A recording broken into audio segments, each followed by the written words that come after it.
말씀의 제목은 인생을 지탱하고 이기게 하시는 분이라고 정했습니다. 지난주에 이제 큐티를 하신 분은 아시겠지만 저희가 이제 요한복음을 묵상을 하다가 이제 역대하로 이제 본문이 바뀌었습니다. 네. 이펙터 꺼주세요. 네. 요한복음을 하다가 이제 역대하로 바뀌었는데 역대기에 대해서 제가 좀 설명을 드리고 이제 우리가 말씀을 좀 시작을 했으면 좋겠어요. 이제 성경을 읽다 보면요, 역대기를 봅니다. 역대기란 말은 역대상한데 사실은 원어적으로 보면 역대기는 나눠져 있지 않습니다. 그래서 이 역대기는 상하로 되어 있지 않고 원래 하나의 성경으로 되어 있습니다. 그런데 이 내용이 역대기와 열왕기가 굉장히 좀 이렇게 겹치는 부분이 많이 있습니다. 그래서 사람들은 왜 열왕기와 역대기가 비슷한 내용이냐, 이거 뭐 똑같은 내용 아니냐 이렇게 보지만 사실 내용이 다릅니다. 역대기는 열왕기는 사실 우리가 말하는 이스라엘의 역사에 대한 이야기입니다. 그래서 남유다 북이스라엘 왕들에 대한 이야기가 계속해서 나오고 역대 지략이란 말이 나오고 계속해서 그 역사를 객관적으로 보는 성경이 열왕기 상하입니다.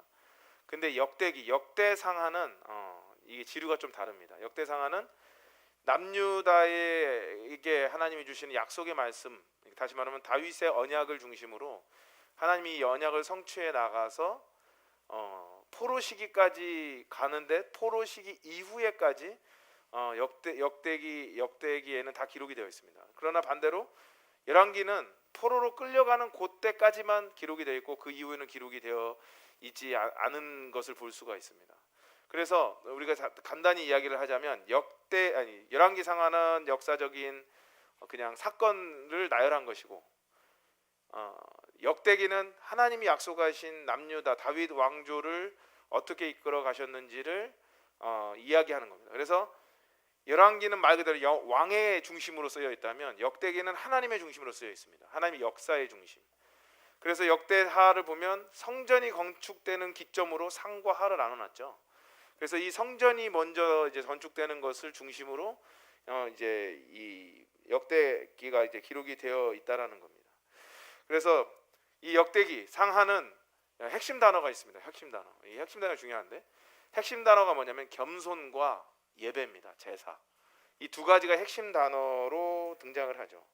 왕권이 강화되는 것도 하나님의 은혜지만 또한 하나님께서 하나님의 성전이 지어지고 하나님의 성전을 중심으로 그들이 예배하며 하나님께 나오기를 원해서 겸손하게 사는 삶을 말씀하시는 게 역대하에 기록되어 있습니다.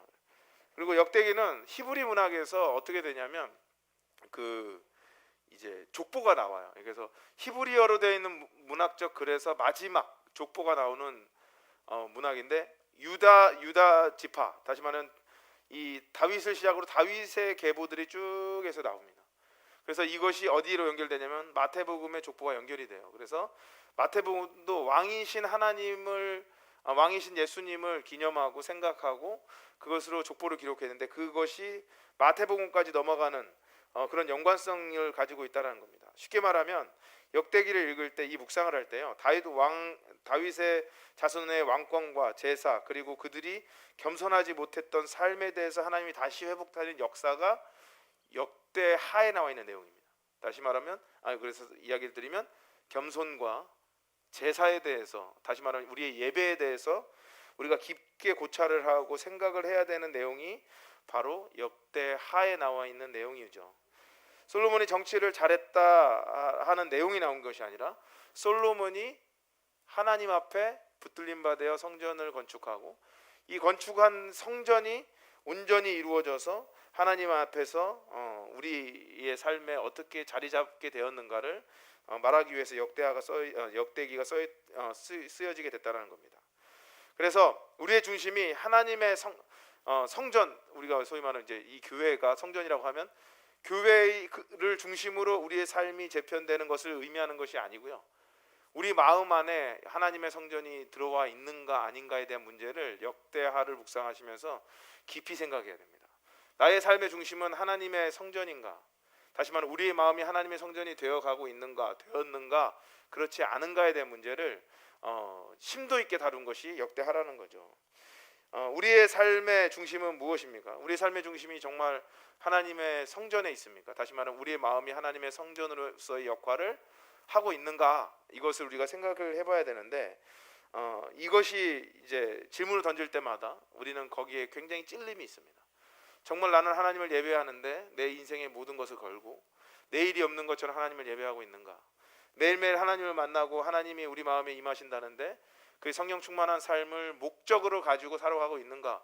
우리가 우리 삶을 이렇게 돌아보면 우리가 이제 잘 하지 못하고 있다라는 걸 알게 됩니다.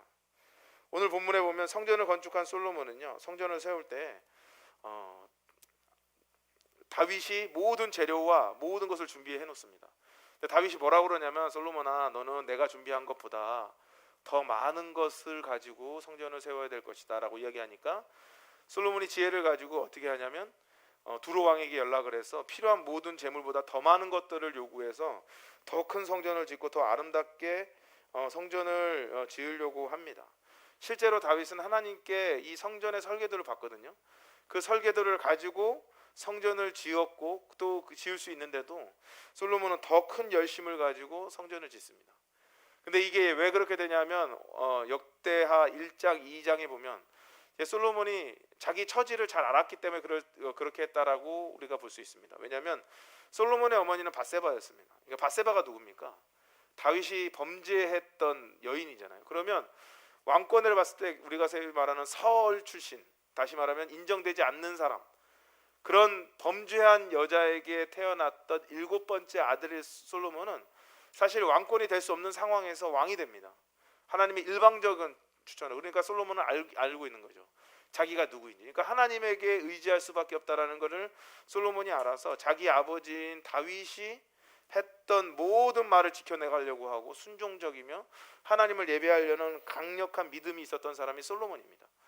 그러니까 자기가 왕이 되니까 너무 감사하잖아요. 그래서 어떻게 해요? 기브온 산당으로 가서 하나님께 1000번제를 드려요. 그 1000번제를 보면 1000번 예배를 드렸다는 것이 아니라 1000마리 소를 잡아가지고 한꺼번에 하나님께 예배를 드립니다. 그런데 그 예배의 방식을 보니까 1000마리의 소고 왕이면 그 정도는 있지 않나 이렇게 생각하지만 그게 아니고 가장 건강한 소를 자기의 내탕고에서 가져와서 하나님께 드리는 예배를 드린 거예요. 세금을 가져오거나 보이기식이 아니고 정말 하나님의 은혜가 감사해서 그 예배를 드리고 아무런 요구를 하지 않습니다. 그런데 솔로몬이 잠을 잘 때 환상 가운데 하나님이 나타나셔서 솔로몬한테 물어보는 거죠. 내가 너한테 무엇을 줄까? 여러분, 우리가 우리 마음을 하나님께 온전히 고정시켰을 때 하나님이 우리에게 찾아와서 물어봅니다. 내가 너에게 뭘 줄까? 근데 우리는 반대로 합니다. 하나님 이거 안 주면 내 마음 안 줍니다. 우리는 뭔가를 거래하듯이 하나님을 만날 때가 있는데, 여러분, 우리가 하나님을 의지할 때는요, 온전함으로 의지해야 되고 온전함으로 따라야 됩니다. 그래서 이거를 DTS 가보면 뭐라고 그러냐면 하나님 성품 의지하기라고 합니다. 그분의 성품은 선하시고요, 모든 것이 거룩하시며 우리에게 선한 것을 행하시는 분이기 때문에 그분이 나에게 좋은 것을 주실 줄 믿고 하나님을 의지하고 사는 삶, 내가 요구하는 삶이 아니라 요구해도 주지 않아도 그분이 더 좋은 것을 주실 걸 믿고 실망까지도 하나님께 드리는 삶이 우리 안에 필요하다라는 것을 말을 하고 있죠. 그래서 솔로몬은요, 이 건축을 하면서 큰 기둥 2개를 세웁니다. 그 기둥 2개를 세움으로 그 기둥에 이름을 달아요. 오늘의 설교의 내용이 바로 그 기둥 2개의 이름에 관한 이야기입니다. 오늘 보면 17절을 한번 볼까요? 17절 말씀 한번 읽어보도록 하겠습니다. 읽겠습니다. 시작. 왼쪽이 하나요 오른쪽이 하나라. 오른쪽 것은 야긴이라 부르고 왼쪽 것은 보아스라고 불렀더라. 제가 그림을 하나 보여드리겠습니다. 그림. 자, 이게 이제 성전의 이제 단면도인데요. 단면도를 보면 맨 앞에 있는 그 2개의 노란 기둥이 있죠. 이게 바로 야긴과 보아스입니다. 이 사실 성전의 독특한 디자인이라고는 할 수 없습니다. 왜냐하면 고대 근동 지방에는 이렇게 앞에 기둥 2개를 세우는 것이 그들의 이제 양식이었거든요. 예를 들어 이런 거죠. 구약에 보면 삼손이 이제 눈이 뽑혀가지고 그 잘못된 블레셋에 잡혀가지고 그냥 노예로 있을 때 마지막으로 하나님께서 기둥 앞에 서서 그 기둥을 밀어버림으로 그 큰 성전들이 무너졌다고 그러거든요. 그 기둥이 늘 있었어요. 저 2개가. 그런데 특별히 성전을 지을 때 이 설계도 안에 두 기둥이 있을 때 이 이름을 야긴과 보아스라고 누가 정하냐면 하나님이 이렇게 해라가 아니라 솔로몬이 이것을 자기가 정합니다. 다시 말하면 자기의 마음을 담아서 여기 이름을 정하는 거죠. 왜냐하면 정말 솔로몬이 하나님을 너무 사랑했기 때문에. 근데 이 이름의 뜻을 우리가 조금 해석을 해봐야 됩니다. 첫 번째 기둥인 야긴이라는 기둥의 뜻은요, 견고하게 세우다라는 뜻입니다. 견고하게 세우다. 이 단어는 다윗과 사실 하나님과 다윗의 언약에서 나오는 단어에서 솔로몬이 가지고 온 것 같아요. 왜냐하면 똑같은 단어가 이 야긴이라는 단어가 반복이 됩니다. 그래서 하나님께서 다윗의 언약을 했던 내용이 사무엘하 7장 12절 13절이거든요. 한번 읽어보도록 하겠습니다. 읽겠습니다. 시작. 내 수완이 차서 내 조상들과 함께 누울 때 내가 내 몸에서 날 뒤에 세워 그의 나라를 견고하게 하리라. 그는 내 이름을 위하여 집을 건축할 것이요 나는 그의 나라를 견고하게 하리라라고 이야기합니다. 다시 이 다윗의 언약이 어떤 내용이냐면 네가 내 나라를 세우려고 노력을 하면 내가 너의 가정을 회복시킬 것이다. 나는 하나님의 일을 하고 하나님이 나의 일을 하는 그런 상호보완적 관계에 관한 이야기예요. 근데 우리는 어떻게 하죠? 우리는 하나님의 일을 하지 않고 하나님이 내 일을 해주기를 원해서 우리는 끊임없이 기도하잖아요. 여러분, 우리 하나님이 사랑이 많으신 하나님이시지만 우리가 하나님과 함께 하는 것을 하나님이 간절히 원해요. 왜냐하면 하나님 우리를 너무 사랑하시니까. 여러분, 사랑이라는 것은 상호보완적이어야 되잖아요. 어떤 사람들은 막 드라마나 이게 막 노래를 들어보면 막 짝사랑을 엄청난 사랑이라고 말하지만 짝사랑은 사랑이 아니에요. 짝사랑은 어떻게 말하면 집착입니다. 사랑은 상호보완적이어야 되고 교류가 있어야 되는데 하나님께서 그걸 말하는 거예요. 그때 하나님 약속하신 게 그겁니다. 내가 너를 사랑하고 네가 나를 사랑하면 너는 나의 나라를 견고하기 위해서 노력하고 나는 너의 왕위를 영원히 견고하게 하리라. 다시 말하면 계약을 봤을 때는 하나님이 더 손해보는 계약을 합니다. 왜냐? 영원히 너의 왕위를 지켜줄 것이다. 너의 가정과 너의 나라를 지켜줄 것이다. 왜냐하면 네가 나의 나라를 세우기 위해서 노력하니까. 우리는 그렇게 하나님의 나라를 위해서 노력하는 사람인지를 한번 돌아봐야 된다는 거죠. 여러분, 하나님의 나라를 세우는 것은 교회에 보수공사를 하고 건축을 하고 그것도 하나님이 원하신다면 그것도 헌신이 될 수 있지만 원천적으로 말했을 때 하나님이 우리한테 원하시는 것은 우리 마음 안에 성전을 새롭게 세우는 겁니다.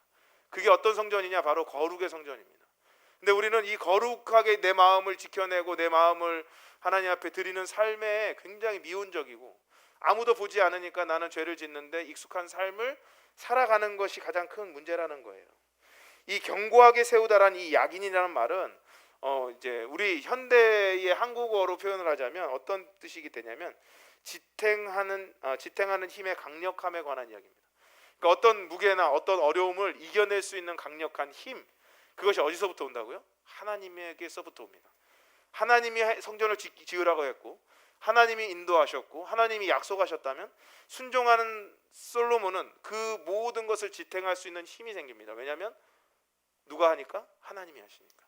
우리는 우리가 감당하지 못하는 일을 할 때요, 이것을 해결할 수 있는 어떤 존재를 찾는 게 우리의 삶이거든요. 예를 들어 사도행전을 보면요, 스데반이 산헤드린 공의회에 잡혀 죽습니다. 그때 그 스데반이 설교를 하니까 사람들이 막 마음에 찔려서 지금 이번에 금요일 날 우리 남자 형제님들 집사님들이 했던 묵상인데 양심의 찔림과 귀를 막고 돌을 던집니다. 근데 그 사람들이 귀를 막고 돌을 던졌을 때 옷을 딱 개가지고 어디다 갖다 놓을까요? 바울이라는 사울의 앞에 갖다 놓습니다.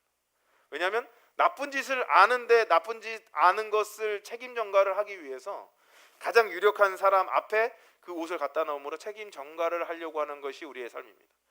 그러니까 우리의 삶이 견고하지 못한 거죠. 우리의 삶이 늘 누구의 핑계가를 대야 되는 거죠. 여러분들이 의지하려거든 가장 강력한 기둥, 야긴의 기둥인 하나님 앞에 의지해야 됩니다. 그러려면 하나님이 원하는 뜻에 따라 살아야 되고요, 하나님이 원하시는 뜻을 결정해야 되고요, 하나님이 원하시는 말씀을 들어야 됩니다.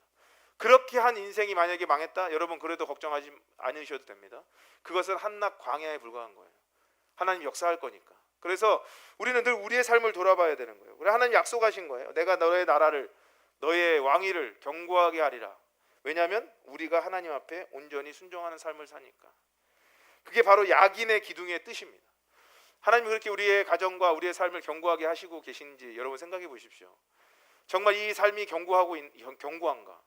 완악한 것이 아니라 하나님 앞에 경고해서 하나님 말씀으로 내가 살아가고 있는지, 이 말씀을 절대 포기하지 않고 하나님이 나를 이끌어서 복에 복을 더하고 있는지를 생각해보고 나의 죄의 대가를 생각하고 나의 삶을 생각해보면 내가 정말 약인의 삶을 살고 있는가를 알 수 있습니다. 우리는 그렇게 하나님을 의지하고 있습니까? 견고하게 단단하게 무너지지 않는 신앙을 가지고 누가 뭐라고 해도 나는 예수 그리스도를 따를 수 있다라는 확고한 믿음이 내 안에 있다면 우리는 정말 신앙생활 잘하고 있는 거죠. 근데 참 안타깝게도 우리는 작은 어려움에 무너지고 작은 어려움에 불만을 가지고 작은 어려움에 불평을 하고 화를 내고 자기가 의롭다라는 걸 보여주기 위해서 최선을 다한다라는 거죠. 여러분, 스스로가 의롭다라는 걸 보여줄 필요가 없습니다. 우리는 그저 하나님 앞에 순종을 하게 되면 하나님이 때가 되었을 때 우리를 높이신다고 말씀하셨거든요. 그래서 우리는 말씀을 따라가는 삶, 우리를 지탱하는 것은 순종하는 삶이에요. 그 순종 자체가 열매이기 때문에 우리는 그 약인의 삶을 살아야 됩니다. 두 번째 기둥은요, 보아스입니다. 보아스. 이게 보아스라는 이 단어의 뜻은 하나님의 능력으로라는 뜻입니다. 물론 보아스는 이 다윗의 언약에는 나오지 않아요. 그러나 하나님께서 네가 내 나라를 세우고 나에게 헌신하면 내가 너의 나라를 영원히 세우기 위해서 너를 도와주겠다라고 말했던 이 언약을 하나님의 능력으로 할 수밖에 없다라는 것을 솔로몬이 알고 있었을 거라는 거죠. 그래서 이 두 기둥을 세우면서 솔로몬이 거기다 이름을 붙이죠. 약인과 보아스. 다시 말하면 이것을 두 개 합하면 뭐죠? 하나님의 능력으로 견고하게 세우시다. 솔로몬의 능력도 아니고 솔로몬의 지혜도 아니고 솔로몬의 강력함도 아니고 그들의 부강함, 지정학적 역할도 아닌 최후의 보루는 우리 하나님이시다. 하나님이 우리의 인생의 주관자이시고 하나님이 우리 인생의 회복자이시며 하나님이 우리 인생의 모든 것이다라는 그 고백이 이 약인과 보아스 기둥에 서려 있는 겁니다. 그 믿음이 성전을 떠받치고 있는 겁니다. 여러분, 그 믿음이 우리를 떠받쳐야 되는 거죠. 그 믿음이 우리에게 모든 것이 돼야 돼요. 근데 이 믿음이 보이지 않잖아요. 그러니까 보이지 않기 때문에 그 두 기둥을 약인과 보아스라 붙이고 성전을 들어갈 때마다 그걸 보면서 기억하기 위해서 그 성전을 세웠다라는 겁니다. 우리는 솔로몬이 자신의 부와 명예 그리고 자신의 지혜에 의지하지 않고 하나님의 능력에 의지하고자 원하는 그런 확고한 의지를 우리가 볼 수 있는 거예요. 우리는 우리가 가진 것을 많이 의지하죠. 우리는 우리가 원하는 것, 우리가 만질 수 있는 것을 많이 의지하지만 여러분, 실제 하는 것은 눈에 보이지 않습니다. 공기도 눈에 보이지 않죠. 여러분의 마음이 아프다라는, 마음이 아픈 것이 눈에 보입니까? 실제로 능력 있고 가장 중요한 것은 눈에 보이지 않고 만질 수가 없는 것이 현실인데 우리는 눈에 보이는 것을 만져서 알려고 합니다. 그러니까 도마가 예수님이 살아났을 때 뭐라 그래요? 손가락 집어넣겠다니까 예수님이 집어넣게 하지만 뭐라 그래요? 진정 복 있는 자는 보지 않고 믿는 자니라 라고 그래요. 그러니까 보고 믿는 거는 믿음이 아니에요. 보고 믿는 거는 그냥 사실이니까. 근데 하나님은 그래요. 보고 믿지 말고 주 예수 그리스도께서 하신 말씀을 듣고 믿으라. 여러분, 우리는 그렇게 믿나요? 그래서 우리는 이 성전이라는, 그러니까 약인과 보아스가 떠받치는 이 성전이라는 개념을 새롭게 해야 됩니다. 여러분, 성전이 뭔가요? 우리는 옛날에 이제 예배당, 교회당 그러죠. 우리가 모이는 게 성전이잖아요. 이 성전이라는 건 교회 건물이 맞습니다. 그런데 성경에서 말하는 성전은 궁극적으로 하나님을 만나는 예배하는 곳이 모두 성전입니다. 근데 예수님이 뭐라 그래요? 너희가 어디서 예수님을 만날 수 있다 그래요? 우리의 마음속에. 그러니까 우리 개인이 성전이다라는 것을 여러분 많이 들으셨을 겁니다. 그 어떤 사람들은 이제 목회자인 저도 그렇게 가르치더라고요. 목사님, 왜 제가 그랬어요. 왜 교회에 안 오세요? 왜 그랬더니 저 집에서 인터넷으로 예배 드려요. 좋습니다. 그게 만약에 어쩔 수 없는 상황이 몸이 아프다. 혹은 뭐 어디를 가야 되는데 어쩔 수 없었다 그러면 인터넷으로 예배 드려도 됩니다. 근데 만약에 마음에 귀찮아서 집에서 예배를 드린다면 그것은 성전이 아닙니다. 그거는 하나님에게 핑계대는 거죠. 하나님께서는 우리의 마음을 보시죠. 우리 마음에 어떤 마음을 가지고 계시는지를 보고 그것으로 함께하는 거죠. 그래서 이 예배드리는 공간이 만약에 우리 마음에 없으면 우리 마음은 더 이상 성전이 아닌 거예요. 그런데 우리가 정말 솔로몬처럼 하나님을 너무 사랑해요. 하나님밖에 없다고 생각해요. 그래서 우리 마음에 예수님을 만난다면 우리 마음은 성전이 되죠. 여러분이 잘 아시는 고 오카논 목사님이 있습니다. 저는 오카논 목사님의 설교를 굉장히 좋아하고 그분의 설교를 들으면서 어떻게 이런 영성을 가질 수 있을까 많이 감탄할 때가 있는데, 이분이 1970년대 80년대 초반에 사랑의 교회를 개척을 하십니다. 강남에 굉장히 좋은 땅, 지금 그때는 좋은 땅이 아니죠. 그때는 논밭밖에 없었을 때 교회를 개척할 때 어떻게 교회를 개척했냐면 광인론을 주장합니다. 광인론. 제가 몇 번 이야기를 드렸는데 이 광인론이 뭐냐면 미친 사람의 이론입니다. 그러니까 욕하는 목사님이 어디에 미쳤냐면 교회란 무엇인가에 계속 생각을 해봅니다. 내가 개척을 하고 싶은데 하나님 개척을 하는데 교회란 어떤 곳인가? 교회란 어떤 곳이냐 생각을 하다가 성경을 보는데 하나님께서 그 전까지만 해도 천막 쳐놓고 사람 모인 곳을 교회라고 했는데 성경을 보니까 너희의 마음이 곧 교회다라고 이야기하니까 그러면 한 사람의 마음을 훈련시키는 것, 이것이 교회를 개척하는 것이고 성장시키는 거구나라고 믿음이 왔어요. 그래서 그 믿음을 이 하나를 가지고 교회를 개척한 겁니다. 그러니까 그래서 이 믿음에 대한 미친 사람, 제자 훈련을 하기 위해서 미친 사람입니다. 그래서 우리나라는 그 전까지 회중으로서의 교회만 인정했거든요. 부흥회, 부흥 사경회, 수련회 이런 것만 집중했다가 이 옥하는 목사님이라는 분이 제자 훈련이라는 것을 만들고 이 광인론을 만들면서 한 사람을 훈련시키는 것이 교회를 세우는 것이다라는 믿음으로 계속해서 전도하면서 그 사람을 훈련시키는 코스를 만들고 말씀을 가르치고 행하게 하고 다시 피드백을 하고 이 훈련을 계속했어요. 그러니까 사랑의 교회의 원천은 사실 이 광인론에서 시작됐습니다. 왜냐하면 교회는 어디 있으니까? 내 마음에 있으니까. 내 마음에 예수 그리스도를 따르려고 예수님이 정말 사랑하고 예수님이 살아계시고 예수님이 나의 모든 것인 것을 아는 그 믿음이 있는 그 삶이 진짜인 거죠. 그런데 우리가 그 믿음이 있는 사람이 나태하게 함께 모이는 이 예배에 이탈을 하고 피곤해서 안 오고 하기 싫어서 안 오고 시험 들어서 안 오고 이 마음이 있다면 그것이 내 마음의 교회가 되겠냐는 거죠. 안 되잖아요. 그러니까 하나님이 말씀하시는 거죠. 눈에 보이는 교회만 창념하지 말고 네 마음 안에 있는 예수님을 직접 만난 그 마음의 교회를 생각하고 그것에 하나님과 함께하는 삶을 살아내기 위해서 노력을 해야 된다라고 이야기를 합니다. 이 예배 공간에 만약에 이 예배 공간에요 하나님은 예수님을 사랑하는 마음이 없는 마음을 가지고 이 예배 공간에 있다면 우리는 정말 교회 안에 있지 않는 거죠. 왜냐? 내 마음은 하나님께 없으니까. 그래서 하나님이 그것을 알았기 때문에 마음이 없는 건물, 마음이 함께하지 않은 장소, 이것에 대해서 이렇게 이야기합니다. 열왕기상 9장 7절 8절 한번 읽어보도록 하겠습니다. 읽겠습니다. 시작.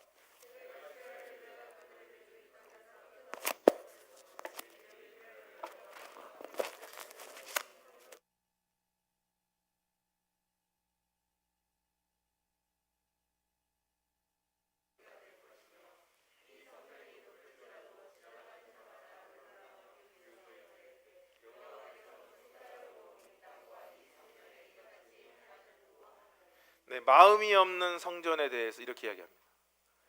마음이 없는 성전. 하나님께서 말씀하시니 내가 이스라엘을 내가 그들에게 준 땅에서 끊어버릴 것이요 내 이름을 위하여 내가 거룩하게 구별한 이 성전이라도 내 앞에서 던져버릴 것이니라.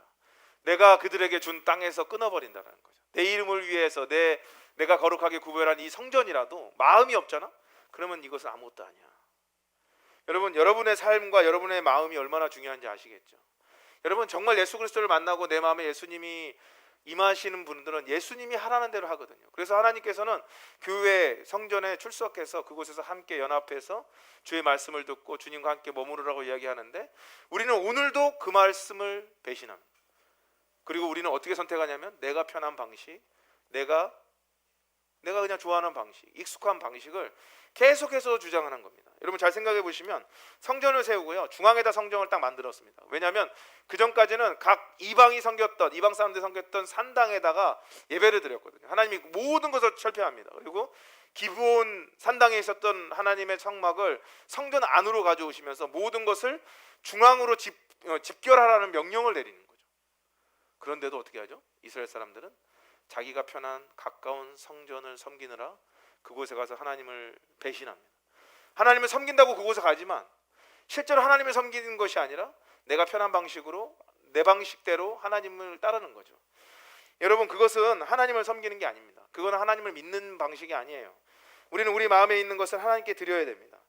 성전을 생각할 때 우리는 거룩한 삶이 없을 때 하나님을 만나는 장소로서의 역할만 성전이라고 생각하는데 하나님을 만나는 역할, 이 보이는 성전 안에서 만나는 것보다도 중요한 게 뭐냐면 바로 보이지 않는 내 마음에서 예수를 만나 예수님이 원하시는 대로 내가 헌신하는 삶인데 만나도 헌신을 안 하는 우리 삶을 보면 우리가 정말 우리 마음에 예수를 만나고 있는가 생각을 해봐야 됩니다. 그래서 묵상을 할 때 제가 적용을 강조하는 이유가 거기 있습니다.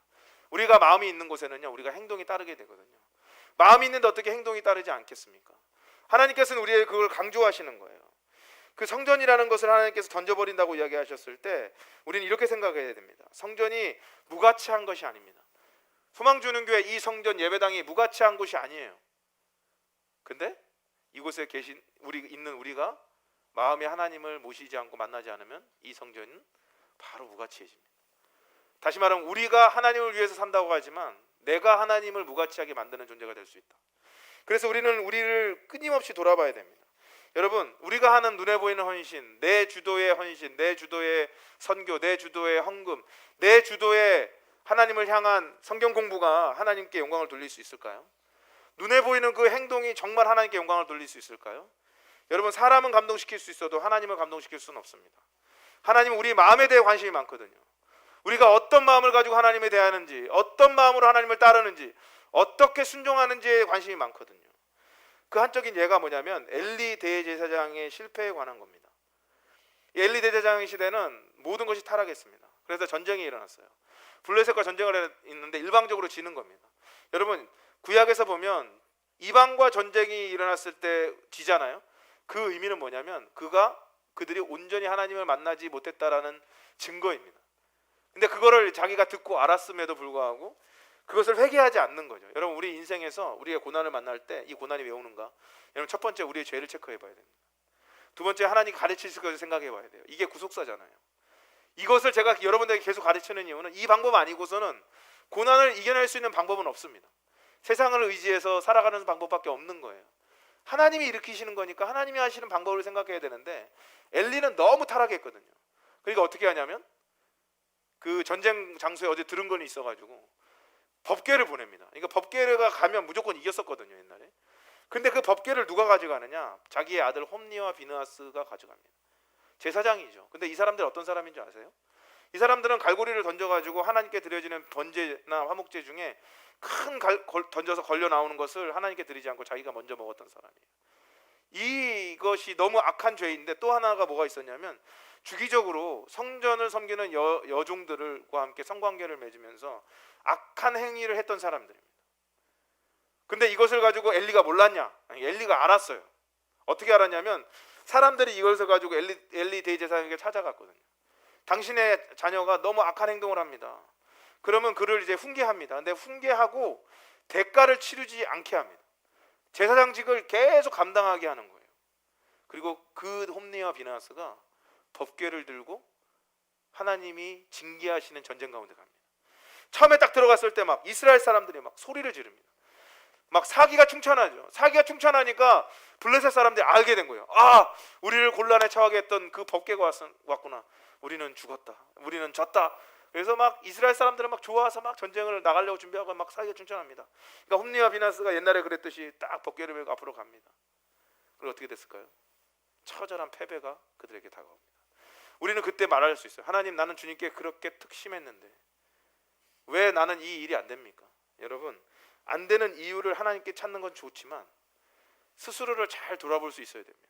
내가 정말 예수 그리스도를 신뢰하고 예수님을 따르며 나를 깨트리고 죄 가운데서 벗어나기 위해서 하나님을 만나는 삶을 내가 살아내고 있는지 아닌지, 하나님의 성전이 내 안에 있는지 아닌지를 돌아봐야 된다는 겁니다. 여러분, 모양으로서는 절대 하나님을 기쁘게 할 수 없습니다. 마지막 때가 되면 바울이 이야기했습니다. 경건의 모양을 쫓아도 능력을 인정하지 않는 사람들이 나타난다. 여러분, 모양도 중요하고 능력도 중요합니다. 그래서 내가 늘 하나님을 만나서 하나님이 너무 좋고 하나님이 예배하고 싶어서 말씀 묵상 가운데 말씀을 행하고 이 행함으로 인해서 기뻐하고 하나님이 하시는 죄의 대가를 치름에도 하나님이 하실 것을 믿고 사는 우리의 삶은요, 때로는 우울할 수 있고 힘들 수 있습니다. 그러나 그것을 멈출 수는 없습니다. 근데 우리는 멈춘다라는 겁니다. 어떻게 그게 가능할까요? 그 이유는 바로 우리가 그리스도를 믿고 있지 않기 때문에 그렇다라는 겁니다. 우리의 삶에서 진정으로 우리가 보아스와 야긴처럼 그 두 기둥처럼 하나님이 견고하게 우리 인생을 세울 거라는 확고한 믿음이 있으면 우리는 죄에서 돌아올 수 있습니다.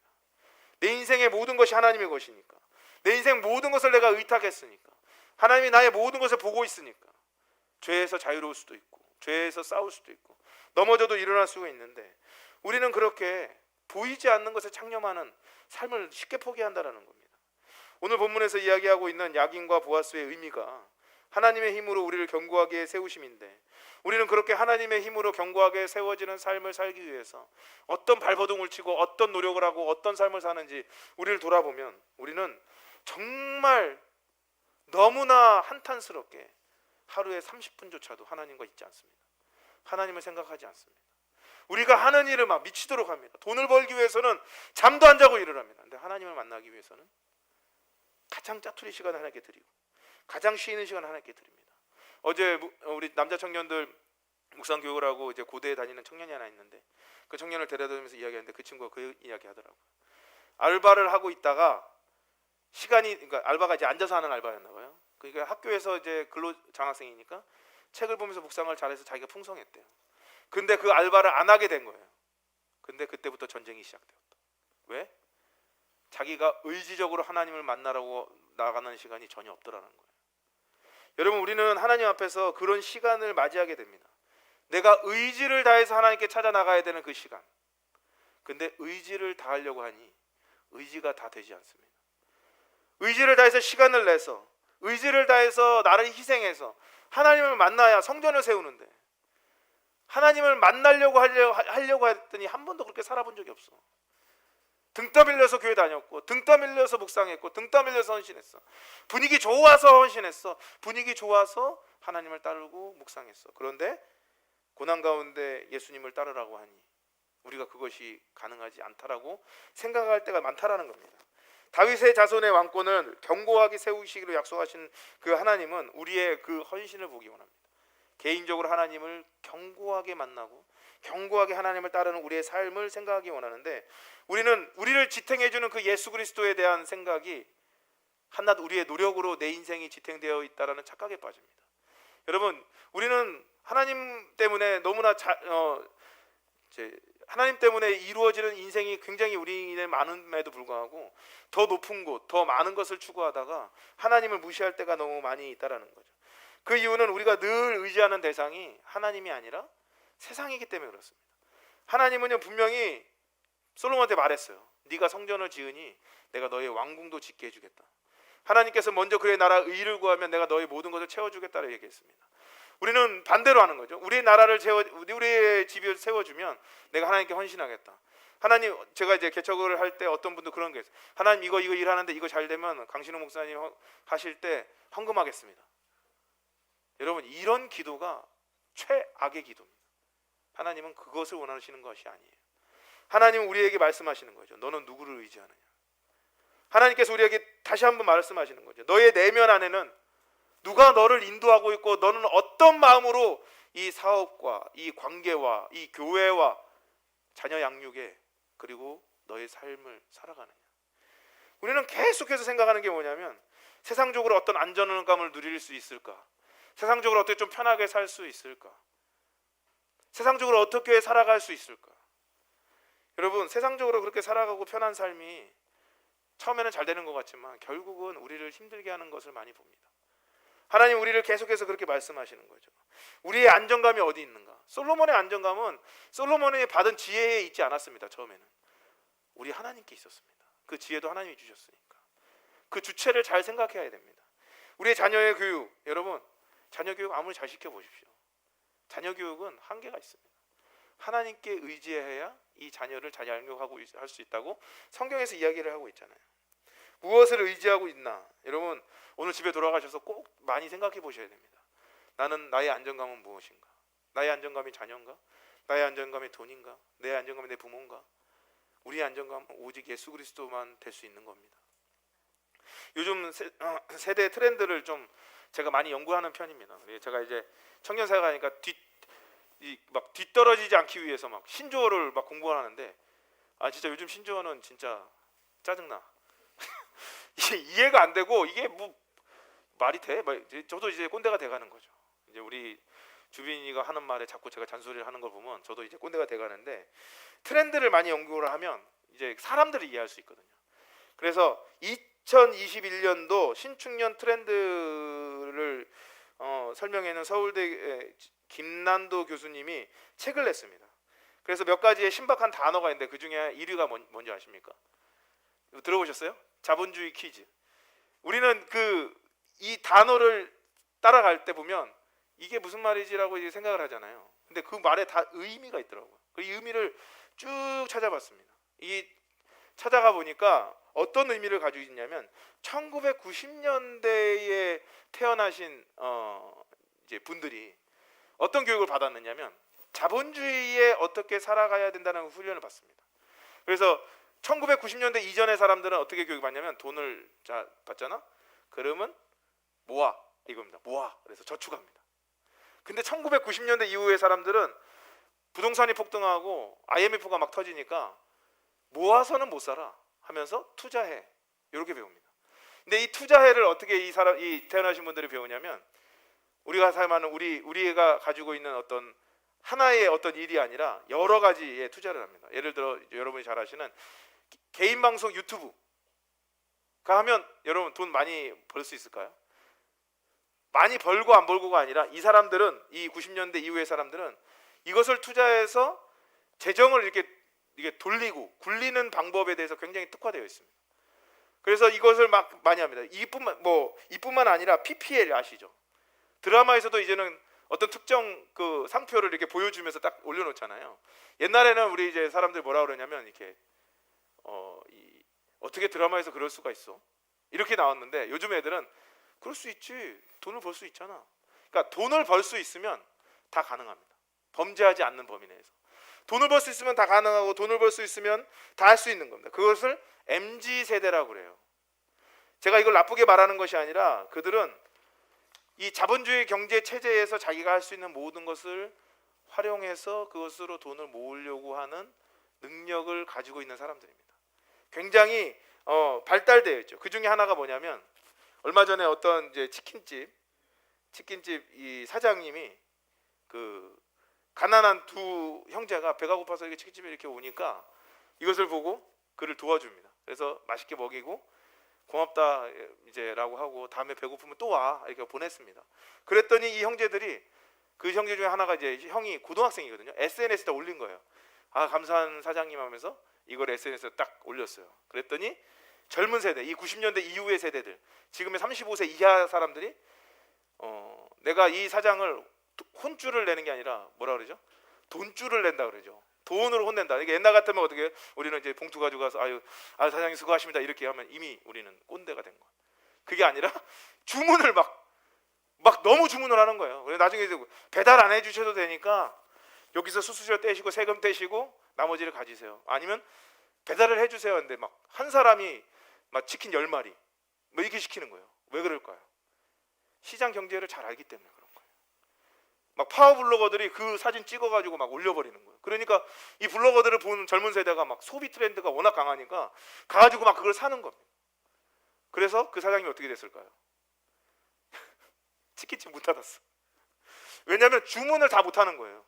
주문을 했는데 생산을 못하니까 더 좋은 제품을 위해서 제가 1시간 문을 닫겠습니다라고 하고 그 이제 잠깐 이제 휴업 상태에 들어갔다고 그러더라고요. 이것만 봐도 90년대 이후에 이 청년들은 시장 경제가 어떻게 돌아가는지를 잘 아는 거예요. 금일봉 100만 원 주는 것보다 뭐가 중요하죠? 이 회사를 유명하게 만들어주면 사람들이 이것을 활용해서 이 사람이 돈을 벌 수 있겠다. 이게 젊은 사람들의 생각입니다.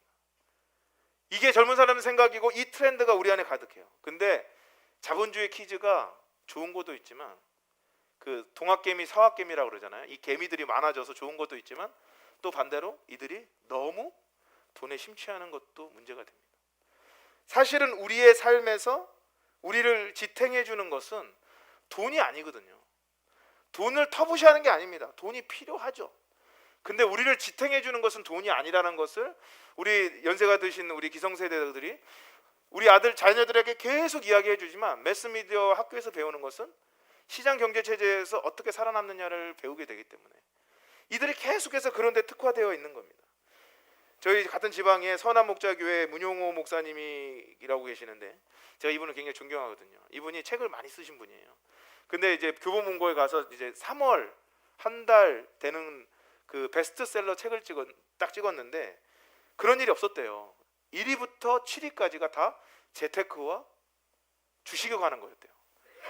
그전에는 부동산이 한두 개 들어가 있었는데 이렇게까지 코로나가 터진 다음에 더 극대화된 거죠. 이것을 보면서 이 목사님이 하시는 말씀이 점점 젊은 세대들의 삶의 생각들이 돈이 아니면 살아남을 수 없다라는 생각을 한대요.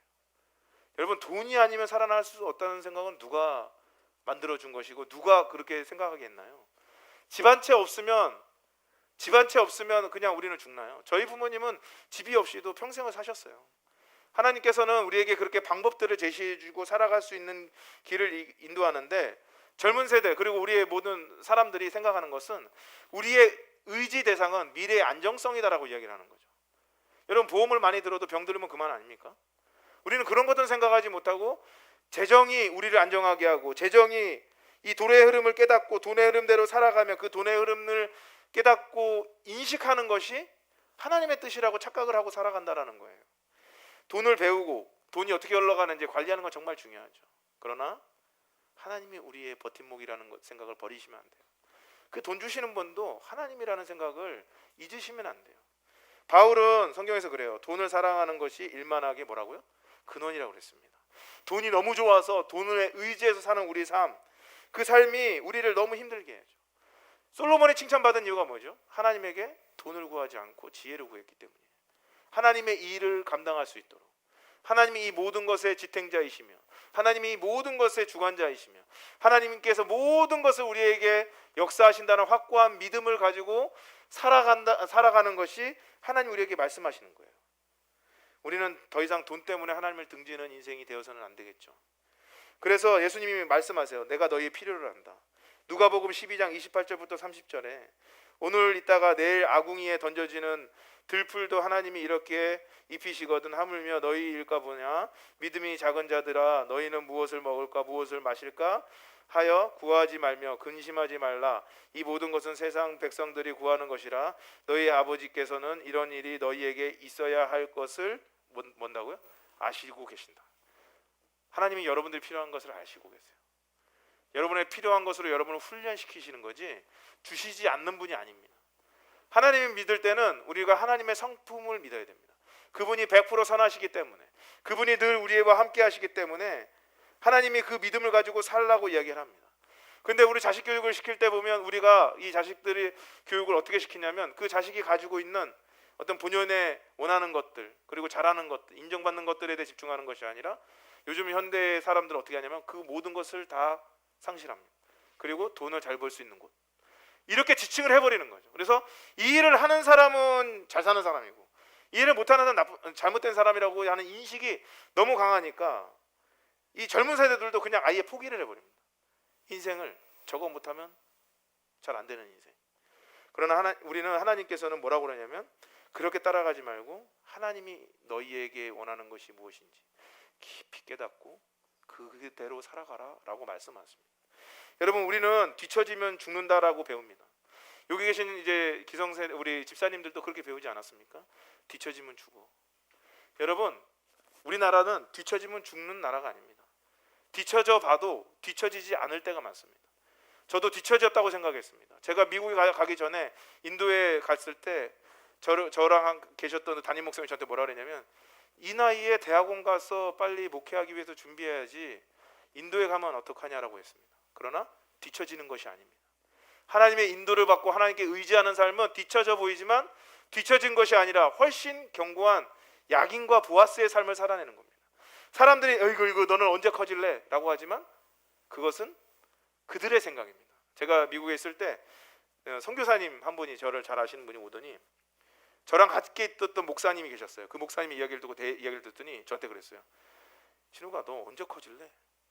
네? 그랬더니 아니 너는 언제 좀 이렇게 지혜롭고 커질 거냐고 물어보는 거예요. 그래서 제가 때가 되면 하겠죠 그러면서 투닥거리면서 싸운 적이 있어요. 자존심 상해서 싸웠습니다. 솔직히. 왜냐? 나는 하나님 앞에 순종하여 이곳에 와 있는데 바깥에서 보던 사람이 나한테 와서 그것도 선교사님이 저한테 그렇게 물어볼 때 저는 마음이 많이 상했습니다. 그런데 지금도 확고한 게 뭐냐면 하나님이 뒤처지라 하면 뒤처지는 것이 지혜입니다. 하나님이 주저앉으라 하면 주저앉는 게 지혜입니다. 하나님이 그렇게 하신다면 그 일을 행하는 게 맞는 길입니다. 현실이 두렵고 무섭죠. 그러나 순종한 사람은 견고한 야긴과 보아스의 삶을 살게 됩니다. 하나님이 우리를 떠받치고 있기 때문이죠. 솔로몬에게 내가 너에게 무엇을 줄 거라고 말했던 가장 근본적인 이유는 솔로몬이 하나님을 너무 사랑하고 하나님을 너무 의지했기 때문입니다. 이 일을 해도 사람들이 비난할 수 있습니다.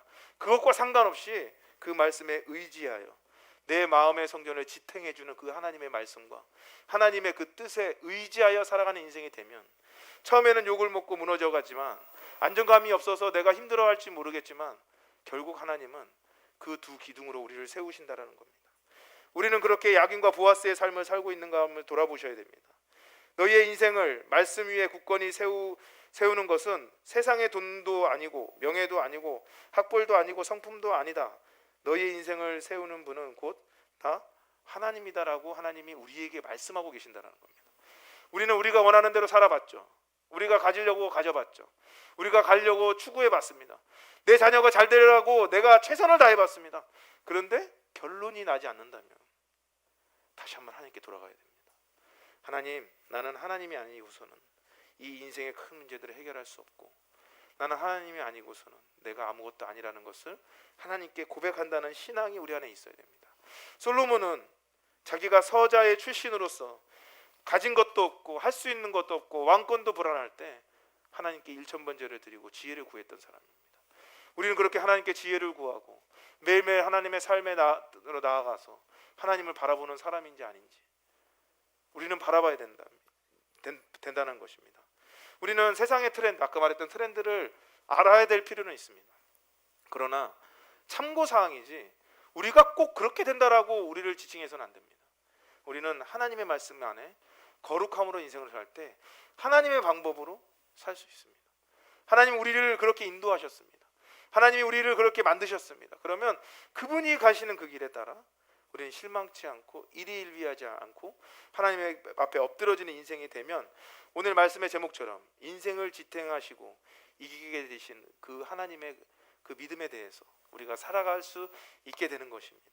오늘 우리가 함께 주님 앞에 기도할 때도 하나님 내 인생의 비빌 언덕, 내 인생에 지탱하는 힘, 야긴과 보아스가 하나님이 되어주신다면 내가 주의 길을 따르겠습니다라고 기도하는 여러분들이 되시기를 예수님의 이름으로 축복합니다.